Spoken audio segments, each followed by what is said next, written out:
오늘은 이제 포스트그레스의 벡터 인덱스, 워크로드 제약 조건별 최적 선택 가이드라는 제목을 가지고 있고요. 다들 이제 피지벡터 많이 사용하시잖아요. 저도 개인적으로 피지벡터 좀 좋아하는데, 피지벡터의 장점이라고 한다면 이제 플러그인이죠. 내가 뭔가 공식에서 지원하는 기능은 아니더라도 여러 오픈소스에서 지원하는 플러그인들을 붙여서 내가 원하는 이제 기능들을 막 덧붙여 쓸 수 있는 게 피지벡터의 가장 특징인데, 거기에도 이제 벡터 DB로 만들 수 있는 기능이 있습니다. 그래서 이제 패키지 이름이 이제 피지벡터이고, 피지벡터를 붙이면은 기존에 원래는 이제 RDBMS인 피지를 이제 벡터 DB로 사용할 수 있다라는 거죠. 근데 피지벡터에서 이제 제공해주는 다양한 벡터 인덱스들이 많은데, 이제 이런 거를 선택할 때 좀 어떠한 점들을 보고 선택을 해야 하는지, 여기 이미 좀 나와 있긴 하지만 어떠한 제약들이 있고, 이 제약들이 있을 때 어떤 알고리즘을 선택해야 이제 가장 최적이 되는지를 한번 진행해 보려고 합니다.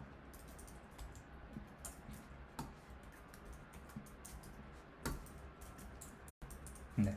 그래서 일반적으로 이제 피지벡터에서 포스트그레스에서 벡터 검색 시작하실 때 간단하게 시작하시거든요.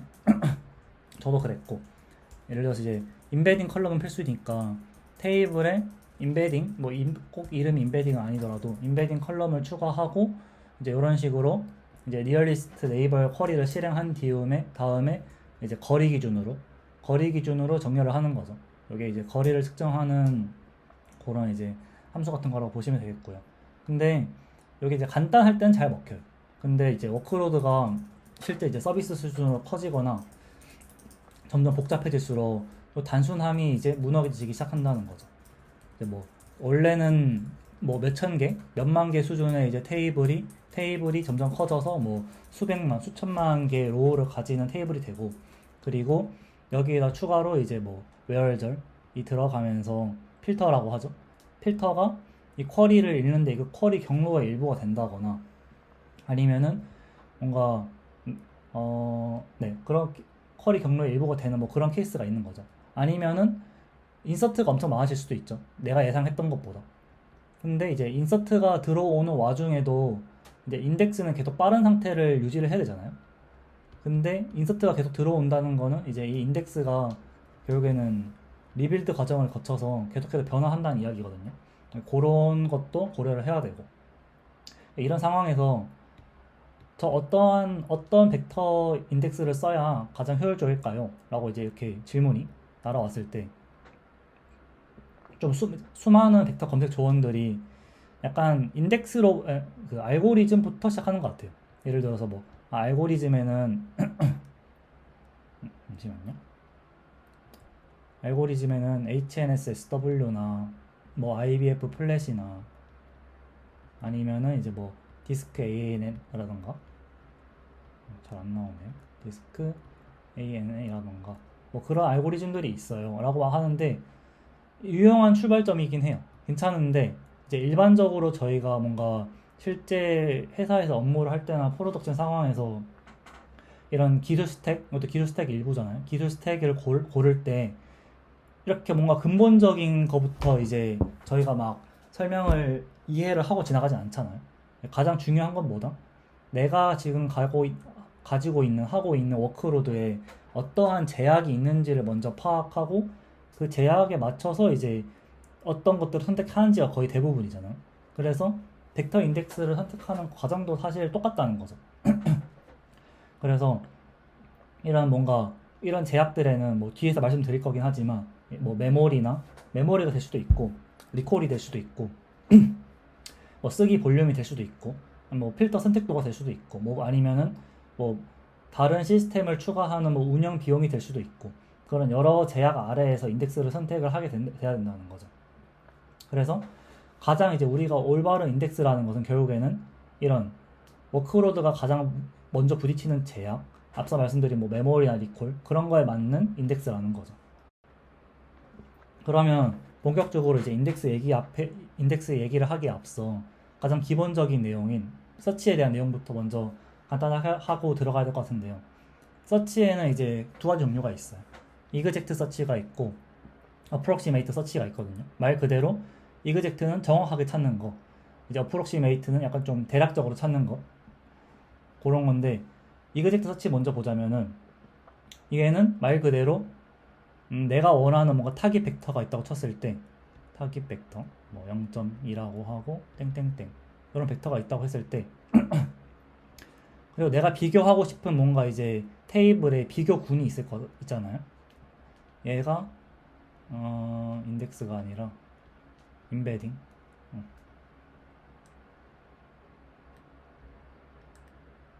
임베딩 줄여서 EM을 하겠습니다. 임베딩 컬럼이 있고 여기에 뭐 수많은 이제 로우들이 있겠죠. 그러니까 이그젝트 서치는 말 그대로 얘가 이 첫 번째 로우랑 거리가 얼마인지 두 번째 로우랑 얼마인지를 해서 모든 로우랑 다 거리를 비교를 하고 이제 그 중에서 뭐 가장 가까운 10개만 뽑아라고 했을 때 이 중에서 이제 10개만 뽑는 그게 이제 이그젝트 서치고요. 가장 정확하겠죠. 왜냐면 빼먹은 게 없으니까 말 그대로 이제 근사하지 않으니까 완벽한 결과를 제공하는 대신에 행수가 많아질수록 행수에 정비례해서 이제 선형으로 그 시간이 더 늘어난다는 단점이 있죠. 근데 이제 뭔가 애플리케이션을 개발할 때 초기에는 이그젝트 서치가 꽤 나쁘지 않을 수도 있어요.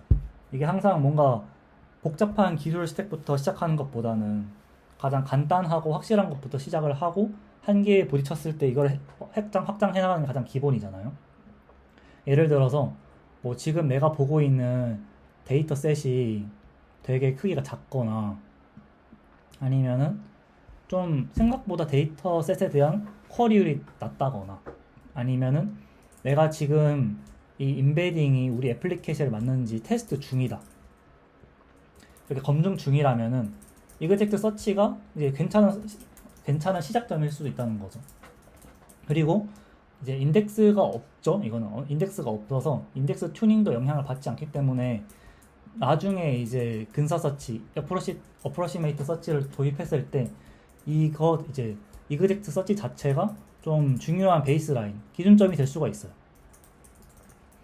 얘로부터 이제 얼마나 얘가 좀 성능이 떨어지는지, 뭐 성능이라기보다는 얼만큼의 비교군을 잘 가져오는지 그런 것들을 이제 비교를 할 수 있다는 거죠. 그래서 시작은 이그젝트부터 하는 것도 좋다. 근데 이제 문제는 이 테이블이 뭐 수백만, 수천만 개의 벡터로 커지거나 얘가 이제 개수 n에 비례한다고 했잖아요. 사용자가 좀 낮은 지연 시간을 기대할 때는 이제 이그젝트 서치로는 점점 해결을 하기 힘들어지는 상황이 발생하는 거죠. 그래서 그 시점부터 이 모든 쿼리마다 이 모든 벡터를 계산하는 게 이제 너무 리소스가 많이 들고 비싸지는 순간이 오는 거죠. 그러면은 단순하게 생각해서 모든 거를 비교하는 게 너무 리소스가 비싸진다라고 했을 때 그럼 반대는 뭘까요? 당연히 일부만 보겠다라는 거잖아요. 그 일부를 보는 것에 대한 방법론이 이제 근사 서치, 어프록시메이트 서치입니다. 그래서 어프록시메이트 서치 한번 보자면은 일반적으로 봤을 때 용어가 조금 애매하긴 한데 어프록시메이트 서치라고 하면은 거의 대부분은 이제 ANN을 의미를 하고요. ANN은 이제 A는 여기 있는 어프록시메이트고 어프록시메이트 니어리스트 네이버의 줄임말입니다. 그래서 가까이에 있는 이웃을 근사적으로 찾는 검색 방식이라는 건데 여기서 이제 제가 생각하는 포인트는 이걸 잘 구분해서 봐야 된다는 거예요. 이게 무슨 말이냐면 어프록시메이트, 니어리스트 서치 세 개 단어로 이루어져 있는데 저는 여기를 분리해서 봐야 된다는 생각을 하거든요. 왜냐면은 핵심은 어프록시메이트라는 거예요. 이제 여기 너무 메모를 해버리면 무슨 일이 발생하냐면 니어리스트 네이버, 그러니까 가장 가까운 이웃을 찾는다는 점에서는 사실 개념적으로 봤을 때 이제 이그젝트 서치도 똑같다는 거죠. 왜냐면은 이그젝트 서치도 결국에는 이제 내가 원하는 타겟 벡터가 있고 이 타겟 벡터와 여기 내가 비교하려는 벡터의 목록군, 즉 이 n개가 결국 이제 얘네가 다 이웃이 되는 거잖아요. 이 이웃들과 다 거리를 이제 비교를 하는데 이 중에서 가장 가까운 10개를 찾아주니까 가장 가까운 이웃을 찾는다는 점에서는 이그젝트는 사실 똑같은데, 그렇다면 이제 어프록시 ANN에서 핵심은 이제 이 근사적으로 나랑 가장 가까운 이웃을 찾는다라는 게 가장 중요하다는 거죠.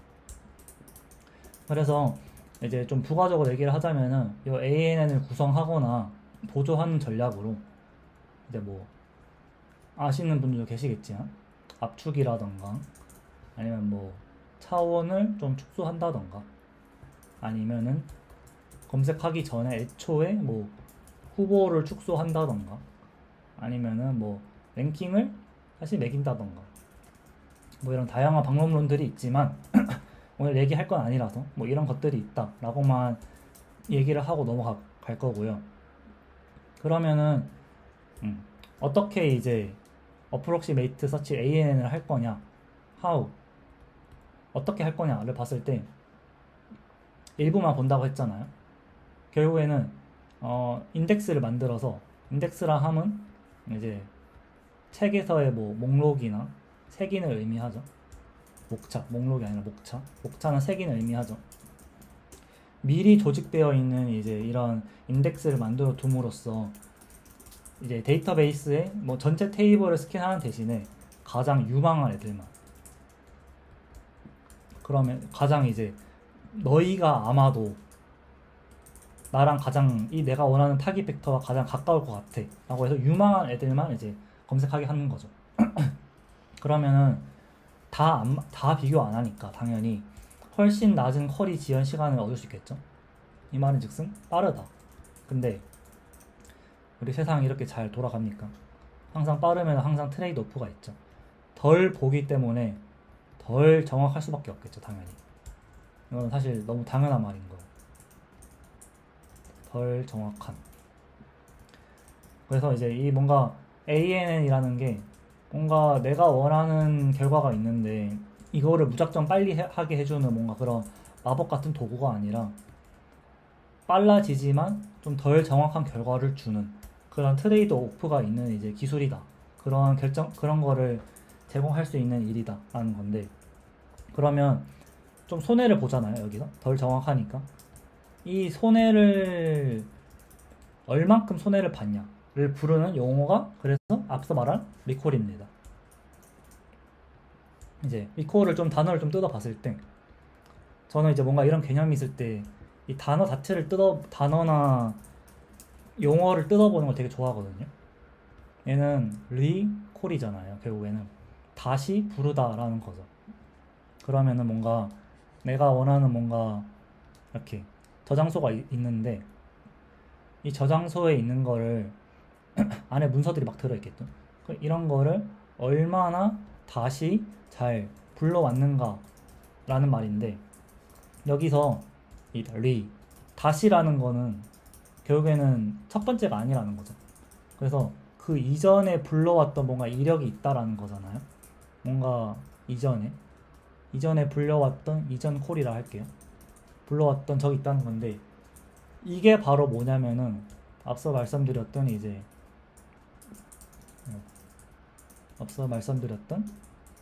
이그젝트 서치라는 겁니다. 그리고 이 이그젝트 서치가 즉 여기서 기준이 된다라는 거죠. 무슨 말이냐면 리콜을 수식적으로 표현하면 이래요. 이제 처음에 불러왔던 전체 관련 문서수가 있고, 그리고 이제 리콜 다시 불러왔던 문서수를 비교해봤을 때 처음 불러왔던 거는 결국에는 이제 아까 이게 이그젝트였잖아요. 그러니까 완벽하게 모든 걸 비교해서 불러왔던 거에 비해서 내가 이거를 특정 오프록시 서치를 했을 때 다시 불러왔는데 얼만큼 제대로 불러왔냐라는 거죠. 그럼 개념적으로 이그젝트 서치는 무조건 리콜이 1이겠죠. 리콜이 1일 겁니다. 근데 이제 우리가 근사 서치,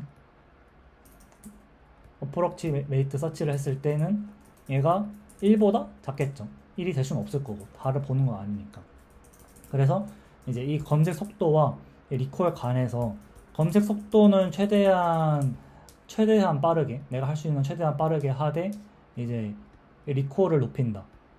내가 원하는 결과, 이그젝트 서치를 했을 때 결과와 최대한 유사하게 이제 이 트레이드 오프, 둘 사이의 트레이드 오프를 잘 잡는 게 이 어프록시메이트 근사 서치의 핵심이라고 할 수 있겠습니다. 그러면 이제 어떠한 제약들이 있는지를 한번 볼 건데, 이 제약들을 알기 전에 어떤 인덱스 계열이 있는지 갖고 가면 이해는 쉬워요. 뭔가 인덱스 하나하나에 대해서 설명을 자세하게 하지 않을 거고, 요거를 분류를 할 수 있거든요. 두 그룹군으로 나누면은 잠시만요. 나누면은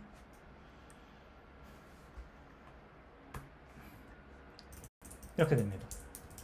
이제 빨간색과 파란색으로 나눌 수 있는데, 빨간색은 이제 그래프 기반의 인덱스고요.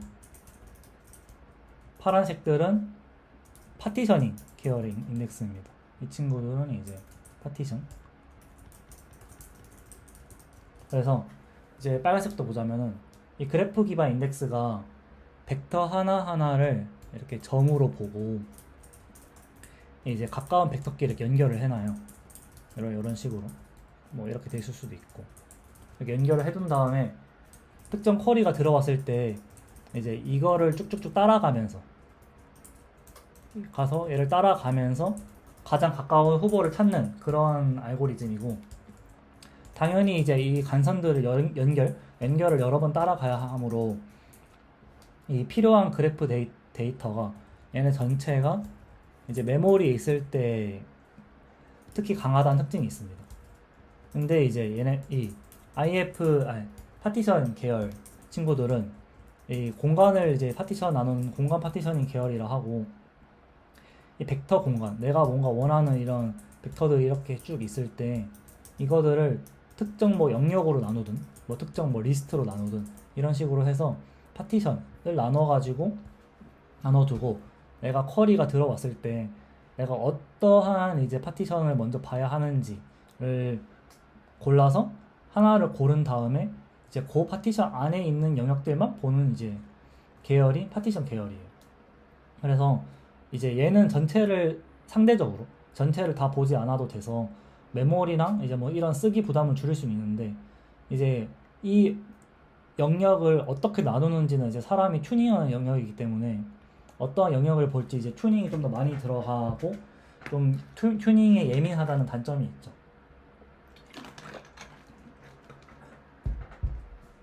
그래서 다음으로 이제 네 가지 제약을 한번 보자면은, 이러한 네 가지 제약들이 저희가 그 ANN 어프록시 근사 서치 이제 알고리즘을 고를 때 어떠한 이제 압력으로 이어지는지를 한번 보도록 하겠습니다. 네 가지가 있는데, 스토리지가 있고, 리콜이 있고, 라이트가 있고, 필터가 있어요. 먼저 가볍게 훑고 지나가자면, 스토리지는 이제 어떠한 저장 공간에 이걸 저장할 거냐라는 거고, 리콜은 앞서 말씀드렸다시피 이제 이그젝트 서치로 찾았을 때와 어프록시메이트로 서치로 찾았을 때 그런 비율이라고 할 수 있고, 라이트는 이제 쓰기 비중이 얼마나 되냐라는 거고, 필터는 앞서서 이제 필터가 웨어리라 했는데, 이런 뭐 웨어절의 그런 패턴이나 아니면 그 데이터베이스 내부에 익스큐터나 플래너들이 이제 이런 플랜을 선택할 때 필터가 어떻게 영향을 끼치나 뭐 그런 것들을 관한 이야기인데, 그것도 하나씩 보도록 하겠습니다. 먼저 스토리지 먼저 보자면은 그 벡터 인덱스를 선택할 때 고려해야 될 이제 스토리지가 크게 세 가지가 있어요. 메모리가 있고, SSD, 뭐 디스크라고 할 수 있겠죠. 있고, 그리고 OBS, 이거 오브젝트 스토리지입니다. 오브젝트 스토리지가 있는데, 뭐 요거는 간단한 CS니까 다 보면 아시겠지만 간단하게 설명을 하고 들어가자면, 위에서 밑으로 갈수록 느려지고요, 위에서 밑으로 갈수록 더 싸집니다. 이제 메모리는 가장 빠르고 지연 시간이 낮지만 가장 비싸고요. SSD는 메모리보단 조금 싸지만 이제 싸면서도 많은 워크로드에서 여전히 잘 동작하는 정도의 수준을 가지고 있고요. OBS는 확실히 이제 사용량으로 봤을 때 SSD보다는 좀 일반적으로 더 싸죠. 근데 뭐 여기서는 뭐 이제 예시에서는 뭐 애저의 그런 서비스나 CSP들의 이제 서비스를 상정하고 있는 그런 OBS이기 때문에 기본적으로 네트워크를 타서 가장 네트워크 지연 시간이 많이 발생할 수 있어서 좀, 좀 작은 랜덤 읽기가 많은, 랜덤 리드가 많은 케이스에서는 좀 적합하지 않을 수 있어요. 크게 한 번씩 읽는, 뭐 배치성으로 읽는 것들은 상관없는데, 조그만 쿼리들을 자주 날리는 상황에서는 탈 때마다 이제 네트워크를 타게 되니까, 이제 그런 케이스의 인덱스 설계에는 잘 맞지 않는 이제 스토리지다라는 거죠. 근데 일반적으로 이제 가장 좋은 거는 당연히 비싼 게 제일 좋겠죠. 모든 인덱스가 이제 이 램에 올라와 있는 게 램이 저희가 램을 말하는 거잖아요. 램에 올라와 있는 게 가장 좋겠죠. 그래서 PG에서는 이거를 이제 어떤 거를 기준으로 하고 삼으라고 하냐면 포스트그레스의 쉐어드 버퍼라는 기준 이제 그런 개념이 있습니다. 당연히 이제 뭐 공유하는 버퍼 뭐 그런 개념인데 그거랑 플러스 근데 운영체제에 보면은 페이지 캐시가 있잖아요. 페이지 단위로 이제 메모리를 할당 받으니까 이 페이지 캐시에 이제 뭐 인덱스의 구성 요소나 전체 인덱스가 여유 있게 들어가는지를 이제 보고 요거를 선택하라고 이제 좀 가이드를 하고 있고요. 이렇게 되면은 당연히 메모리에 많은 것들이 올라가기 때문에 디스크를 자주 안 읽어도 되겠죠. 그래서 뭐 아까 앞서 말씀드린 것 같은 뭐 HNSW 같은 그래프 기반 인덱스가 메모리에서 좀 좋은 성능 나타낼 수 있어요. 근데 이게 이제 인덱스 자체가 점점 커지면은 메모리에 당연히 다 담을 수 없잖아요. 물론 메모리가 막 20테라 이런 식으로 있으면 필요 없겠지만 현실적으로 그건 불가능한 부분이니까 비용적으로도 이때부터는 이제 인덱스가 디스크나 이런 오브젝트 스토리지를 어떻게 읽는지가 점점 더 중요해지는 거죠. 그래서 그래프 기반 인덱스는 벡터 사이에 이제 이런 연결을 여러 번 따라서 이동하니까 그래프가 메모리에 있으면 빠른데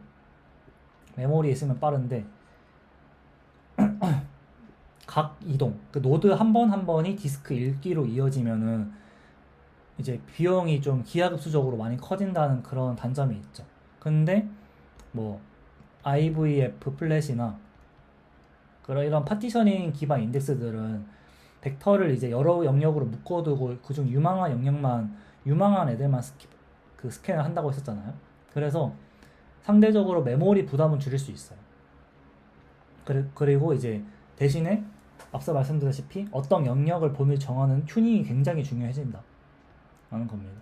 그래서 이런 파티션 애들이 상대적으로 메모리보다 이런 SSD나 이제 OBS 쪽에 조금 더 잘 맞고 좀 성능을 조금 더 낮게 가져가는 부분이 있다라는 거고요.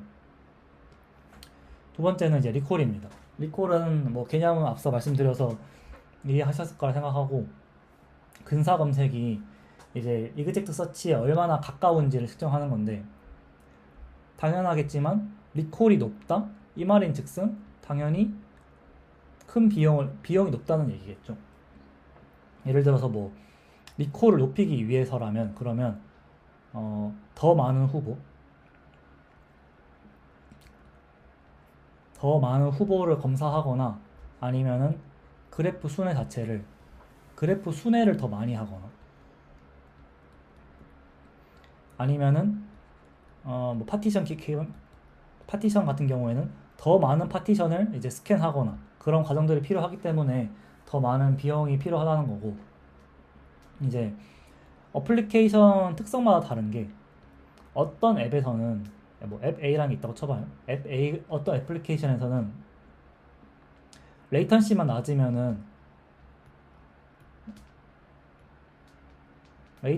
좀 낮게 나오면은 리콜 조금 낮아도 괜찮아. 뭐 그런 서비스도 있겠죠 당연히. 항상 리콜이 무조건 높아야 하는 그런 그 애플리케이션만 있는 건 아니니까. 근데 어떤 어플리케이션 예를 들어서 뭐 대표적으로 레그 이런 문서 검색 같은 올바른 문서를 놓치면은 답변 질이 확 떨어지는 이런 레그 시스템 같은 경우에는 리콜 자체가 이제 뭔가 제품 품질의 일부가 될 수 있기 때문에 리콜이 매우 중요하다는 거고, 어느 정도의 이제 레이턴시 증가는 좀 감소할 수 있다라는 겁니다. 그래서 가장 정로는 본인 케이스에서 자신의 데이터로 이거를 다 측정을 해보는 거예요.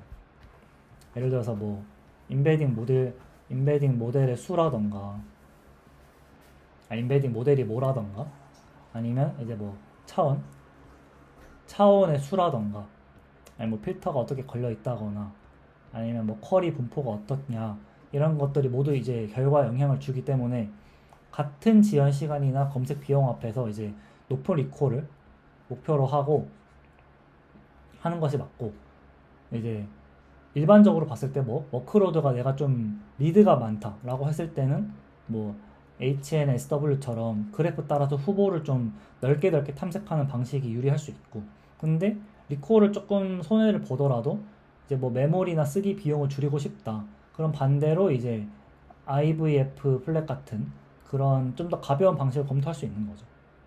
이거는 조금 더 뒤에서 자세하게 알아볼 거고요. 그래서 세 번째는 이제 라이트인데, 이것도 이제 워크로드마다 달라요. 일부 이제 어떤 특정 워크로드는 거의 이제 데이터 셋이 변하지 않는 경우도 있어요. 예를 들어서 뭐 거의라는 게 좀 추상적인 것 같긴 하지만, 예를 들어서 이제 뭔가 보험 문서를 좀 서치하는 그런 서비스가 있다고 봐요. 근데 뭐 제가 엄청 보험에 대해서 잘 아는 건 아니지만, 이런 상품 하나 나오는 게 굉장히 많은 시간을 거치고 많은 그 보험 회사에다 프로세스를 거쳐야 되니까 보험 상품 하나 나오는 게 되게 이제 흔한 경우는 아니잖아요. 그래서 이런 케이스 같은 경우에는 굉장히 이제 인서트가 빈번하지 않게 좀 드문드문 발생하는 그런 워크로드라는 거죠. 인서트와 아니 뭐 혹은 업데이트가 적다는 거죠. 근데 두 번째로 뭔가 굉장히 이런 변화가 엄청 큰 업데이트가 이제 뭐 많은 그런 게 있을 수 있죠. 예를 들어서 뭔가 회원 정보 관련된 벡터 DB를 만들었다 했을 때 헬스장이라고 쳐요. 그러면 헬스장에서 얼마나 많은 인원들이 이거를 등록하고 빼고 하겠습니까? 그러면 이제 딜리트도 굉장히 많이 발생을 할 거고, 당연히 이제 인서트도 많이 발생을 하겠죠. 많이 발생하겠죠. 얘는 적게 발생할 거고. 근데 이런 변화를 거칠 때 이제 인덱스가 그대로 있을 수 없잖아요. 인덱스가 당연히 데이터가 변하면 인덱스도 바뀌어야 되는 거니까.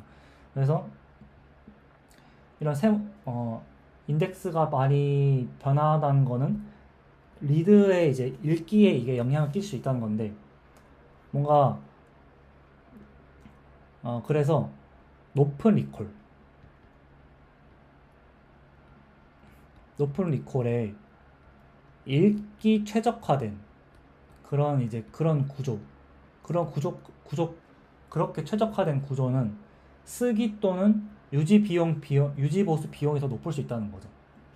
예를 들어서 이제 아까 앞서 말씀드린 것 같은 HNSW 같은 이런 그래프 기반 인덱스는 더 많이 그래프를 타니까 검색 품질이 좋을 수는 있는데, 만약에 이제 새 벡터가 들어왔다, 인서트 됐다, 아니면 삭제됐다라고 했을 때 이 그래프 구조를 당연히 유지를 해야 되니까 그 그래프 리빌드가 발생하잖아요. 그래서 이제 더 많은 비용이 발생할 수 있다는 거고, 근데 얘 말고 이제 뭔가 IVF 플랫 같은 더 가벼운 인덱스는 업데이트는 쉬울 수 있어요. 인서트나 딜리트가 발생했을 때 HNSW에 비해서 이제 업데이트가 좀 가벼울 수는 있거든요. 쉽고. 근데 얘랑 비교했을 때 같은 리콜에 도달하려면은 더 많은 이제 튜닝이 필요할 수 있다는 거죠. 그래서 일반적으로 쓰기가 많은 워크로드에서는 이제 HNSW만 보는 게 아니라 뭐 IVF 플랫이나 아니면은 뭐 뒤에서 말씀드리겠지만 더 큰 규모에서 이제 업데이트를 비용을 줄이려고 뭔가 SP 프레시 같은 그런 새로운 알고리즘들이 좀 시범적으로 막 시도되고 있거든요. PG에는 없지만 그런 방향까지 같이 보게 됩니다. 버그인 것 같네요. 그래서 네 가지 알고리즘을 볼 건데, 첫 번째가 앞서 많이 말씀드렸던 HNSW라는 알고리즘입니다. 이 친구는 이 인덱스가 메모리 안에 들어올 때 가장 최적의 성능을 발휘해요. 이 녀석 이름은 이제 영어 단어가 좀 길긴 한데 이제 Hierarchical Navigable Small World라고, 한국어로 하면 이제 계층적으로 뭔가 좀 내비게이블, 뭔가 탐색하고 따라갈 수 있는 그런 작은 세상이라는 뜻으로 이제 다층 그래프 구조로 이루어져 있거든요. 뭐 이거에 대해서 자세하게 오늘 얘기하진 않을 거고, 그래프가 있고 여기 첫 번째 레이어라고 쳤을 때 거기 아래에도 이제 이렇게 하위 레이어들이 있는 거죠. 이게 뭐 세 번째 레이어가 있을 수도 있고, 요거는 그래서 이제 위에서 아래로 탐색해 나가는 방향이고, 상위 레이어는 이제 이 그래프가 좀 뜨문뜨문 있어서 벡터 공간을 좀 빠르게 가로지르는 거에 대한 목표가 있고, 아래로 내려갈수록 점점 얘가 좀 촘촘해지면서 목표 이웃 후보를 좀 정밀하게 좁히는 데 목적을 가지고 있는 레이어고요. 그래서 메모리에 있을 때, 그래프가 메모리에 있을 때 탁월한 이제 속도와 이런 리콜 사이에 이제 트레이드 오프를 가장 탁월하게 제공을 합니다, 일반적으로. 그리고 여기 각 노드가 당연히 간선 정보를 당연히 저장하고 있을 거잖아요. 엣지 포인터를 저장하고 있기 때문에 좀 파티셔닝 방식보다는 좀 이제 메모리 풋프린트가 좀 크다는 그런 단점 아닌 단점도 있고, 그리고 삽입하거나 아니면 이제 딜리트를 했을 때 요 그래프 구조를 그대로, 설사 여기서 지금 얘가 빠진다고 하더라도 요 그래프 구조는 유지돼야 하므로 이제 요렇게 뭐 이런 식으로 그래프가 수정이 돼야 되잖아요. 그래서 그런 그래프 구조를 이제 유지하는 비용이 있기 때문에 쓰기 비용이 높은 거죠. 근데 이제 얘가 메모리 안에 있을 때는 정말 잘 동작하지만 이 크기가 메모리를 벗어나는 순간부터 이제 레이턴시가 급등하기 때문에 그때부터는 좀 다른 알고리즘을 고려하는 게 좋습니다. 그래서 두 번째 알고리즘은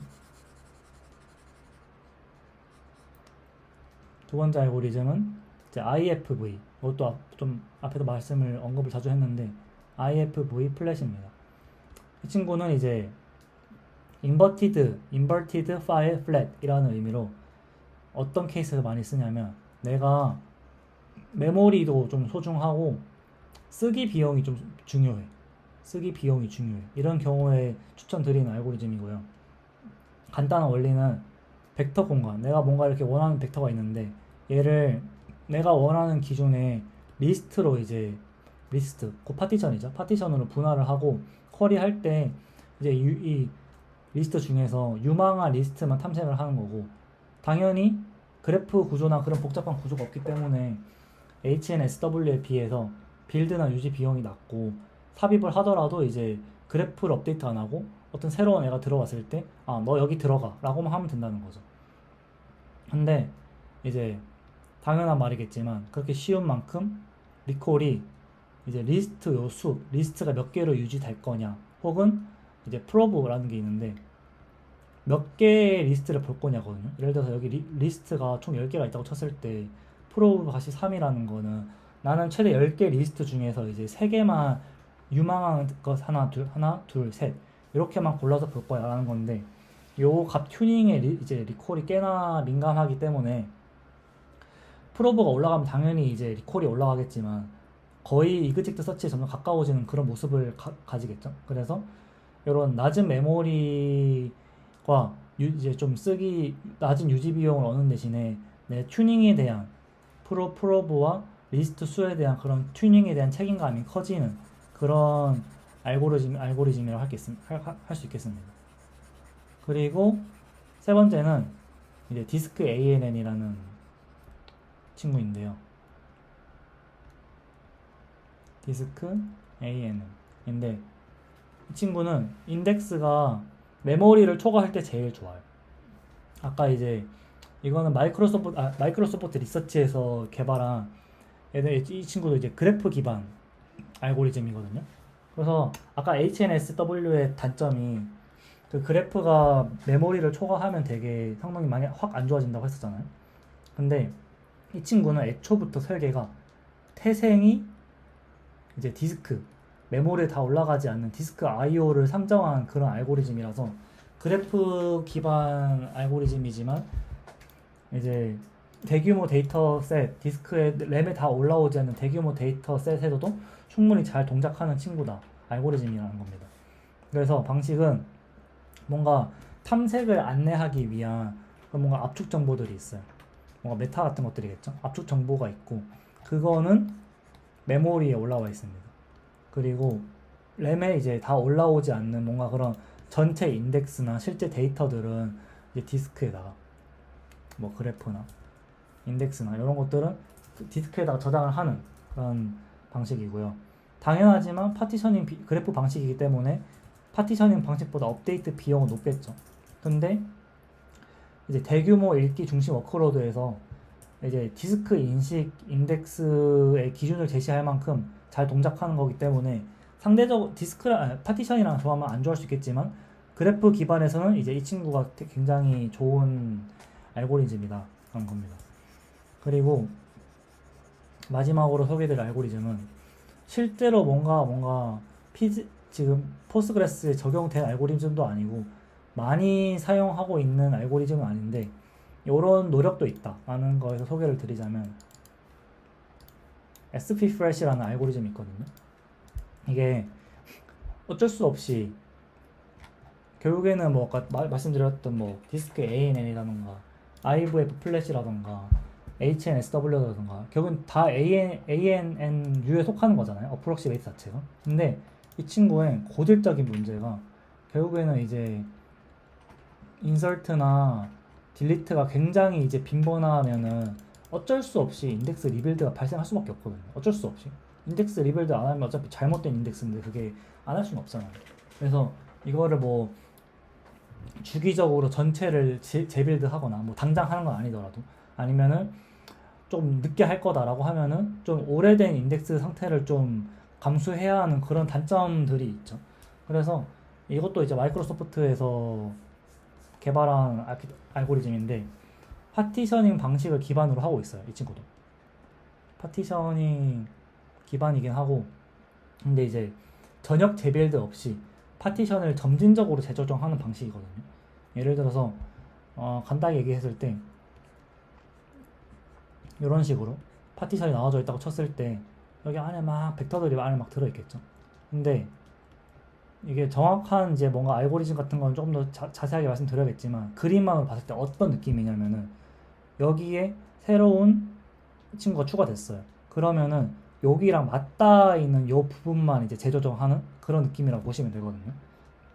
그래서 기존에 뭔가 파티션이 바뀔 때 전체 파티션을 수정해줘도 됐다라고 하면은 이 녀석은 이제 전체 파티션을 수정하는 게 아니라 지금 추가되거나 삭제된 그런 벡터 근처에 인접한 부분만 선택적으로 점진적으로 부분적으로 이 부분을 잠깐 가져가고 있다가 그 다음에 이제 나중에 조금 바꿔주고 약간 그런 방식으로 점진적으로 재조정하는 그런 방식을 하고 있다고 합니다. 그래서 요거를 이제 뭐 터보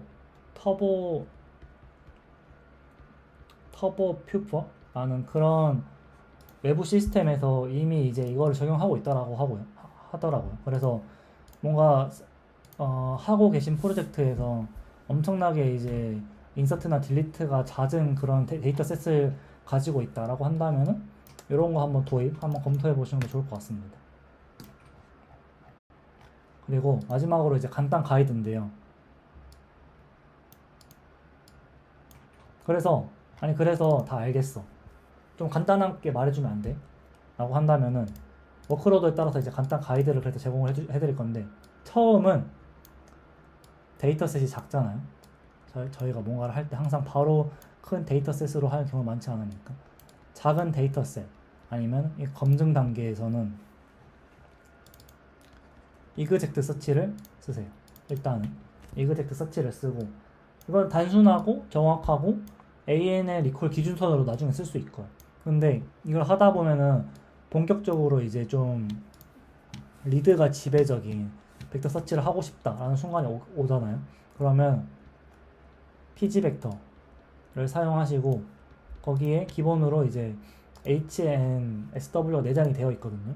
요거를 쓰시면은 속도도 나쁘지 않고 리콜 균형도 꽤 나쁘지 않습니다. 근데 이 친구가 메모리 부담이 좀 있잖아요. 그래서 나는 메모리도 중요하고 하다 보니까 리드뿐만 아니라 라이트 처리량이 좀 늘어나 라고 했을 때는 똑같이 pg 벡터를 쓰시고 IVF 플랫도 얘가 내장을 하고 있어. 이거를 쓰시면 됩니다. 그래서 이 친구는 더 가볍지만 이제 리스트와 프로브 튜닝이 중요하다라는 점.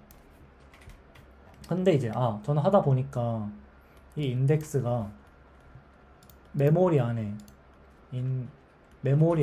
다 안 들어가요 라고 하는 케이스도 있을 거잖아요. 그 경우에는 pg 벡터 스케일이란 그 플러그가 또 따로 있어요.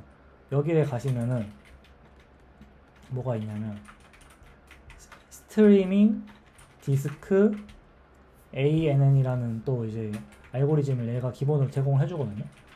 그래서 요거를 사용하시면은 pg 벡터 안에서 이제 디스크 기반 벡터 인덱싱을 할 수 있는 디스크 기반의 그래프 기반 알고리즘을 사용하는 친구도 방법도 사용할 수 있다는 거죠. 근데 이제 조금 번외긴 하지만 이렇게 하다 보니까 조금 검색 품질이 좀 병목이 되더라 하는 경우도 있을 거잖아요. 그럴 경우에는 이제 하이브리드 서치 들어가야 되는데 위에서 말씀드린 뭔가 다양한 벡터들을 조합하면서 이제 BM25 기반의 하이브리드 서치를 들어가야겠죠. 그러면 요거를 제공해주는 이제 그 플러그인이 pg 서치가 있고요. pg 언더바 서치가 있고 pg 언더바 텍스트 서치가 있거든요. 둘 다 이제 이 하이브리드 서치 제공해주는 BM25 기반인데 pg 서치보다는 pg 텍스트 서치가 조금 더 저희가 생각하는 그 서치 엔진 쪽에 가깝다고 알고 있고, 그래서 이제 그런 의미 유사도랑 플러스 정확한 키워드 매칭을 함께 사용할 수 있는 방법입니다.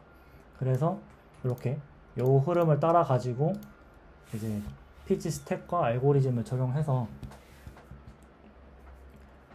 그 여러 가지 제약 사항들을 고려해 가지고 여러 알고리즘을 선택할 수 있으면 유용하게 프로젝트에서 사용할 수 있을 것 같습니다.